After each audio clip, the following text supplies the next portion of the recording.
ఏపీలో సంక్షేమ పథకాలకు నగదు విడుదలను ఎన్నికల సంఘం నిలిపివేయడంపై ఏపీ హైకోర్టులో వాదనలు ముగిశాయి. పిటిషనర్, ఈసీ, ప్రభుత్వం తరపున వాదనలు వినిపించారు న్యాయవాదులు.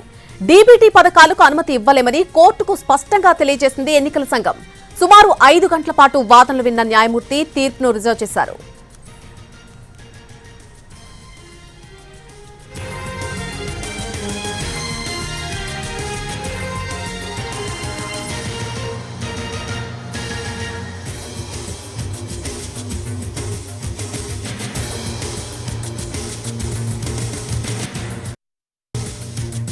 ఏపీలో సంక్షేమ పథకాలకు నగదు విడుదలను ఎన్నికల సంఘం నిలిపివేయడంపై ఏపీ హైకోర్టులో వాదనలు ముగిశాయి. పిటిషనర్, ఈసీ అలాగే ప్రభుత్వం తరపున వాదనలు వినిపించారు న్యాయవాదులు. డీబీటీ పథకాలకు అనుమతి ఇవ్వలేమని కోర్టుకు స్పష్టంగా తెలియజేసింది ఎన్నికల సంఘం. సుమారు 5 గంటల పాటు వాదనలు విన్న న్యాయమూర్తి తీర్పును రిజర్వ్ చేసినట్టుగా తెలుస్తోంది. ఇదే అంశానికి సంబంధించి పూర్తి అప్డేట్ మా ప్రతినిధి శ్రీకాంత్ లైవ్ లో అందిస్తారు. శ్రీకాంత్, ఈ రోజు కోర్టులో వాదనలు ఏ విధంగా సాగాయి? ప్రధానంగా కూడా సంక్షేమ పథకాలకు సంబంధించిన లబ్ధిదారులు ఎవరైతే ఉన్నారో వాళ్ళకి నగదు జమ చేయడానికి సంబంధించి ఎన్నికల ప్రక్రియ ఇప్పటికే ప్రారంభమైంది కాబట్టి వాటిని నిలుపుదల చేస్తూ ఈసీ ఇచ్చిన ఆదేశాలను సవాలు చేస్తూ లబ్ధిదారులు దాఖలు చేసిన పిటిషన్ల మీద అయితే విచారణ అయితే జరిగింది. దీనికి సంబంధించి ఇప్పటికే 2 రోజుల క్రితం కూడా ఒకసారి విచారణ జరిగినప్పటికీ కూడా ఈసీకి సంబంధించి నిర్ణయం ఏ విధంగా తీసుకుంటారన్న అంశం మీద ఈసీ సమయం కోరడంతో విచారణ ఈరోజు కూడా విచారణ అయితే జరపడం జరిగింది. ప్రధానంగా రైతులకు అందించే ఇన్పుట్ సబ్సిడీ, అదేవిధంగా వైఎస్ఆర్ చేయూత, జగనన్న విద్యా దీవెన వంటి మొత్తం 4 పథకాలకు సంబంధించిన అమలులో నగదు జమ చేసే అంశానికి సంబంధించిన పిటిషన్ మీద అయితే విచారణ జరిగిన నేపథ్యంలో ఈసీ ఈ రోజున కీలక విషయాన్ని అయితే హైకోర్టుకి తెలియజేసింది. ఎన్నికల ప్రక్రియ ఇప్పటికే ప్రారంభం అయిపోయింది కాబట్టి 4 రోజుల్లో పోలింగ్ కూడా జరగబోతుంది. గతంలో ఈ నగదు జమ అంశానికి సంబంధించి ఎన్నికలు రిజల్ట్స్ ఏదైతే జూన్ 4వ తారీఖున వస్తాయి కాబట్టి జూన్ 6వ తారీఖు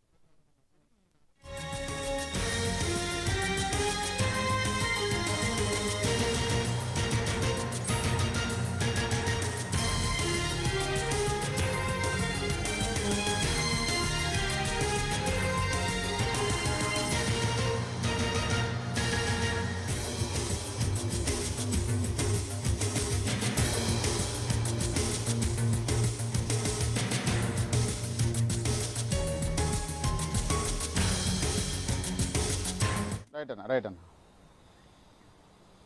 ఈ పథకాలన్నిటికీ సంబంధించి నగదు లబ్ధిదారులకు జమ చేయడానికి సంబంధించి ఎన్నికల ప్రక్రియ వచ్చేసింది కాబట్టి దీన్ని అంతా కూడా రిజల్ట్స్ వచ్చిన తర్వాత జూన్ 6వ తారీఖున జమ చేసుకోవాలని ముందుగా నిర్ణయించాం. కానీ హైకోర్టులో పిటిషన్లతో పాటుగా ప్రభుత్వం ఇచ్చినటువంటి వినతి పత్రాలను పరిశీలించిన తర్వాత ఈ నిర్ణయాన్ని మే 13వ తారీఖున, అంటే 13వ తారీఖున పోలింగ్ జరుగుతుంది కాబట్టి 14వ తారీఖు నుంచి ఈ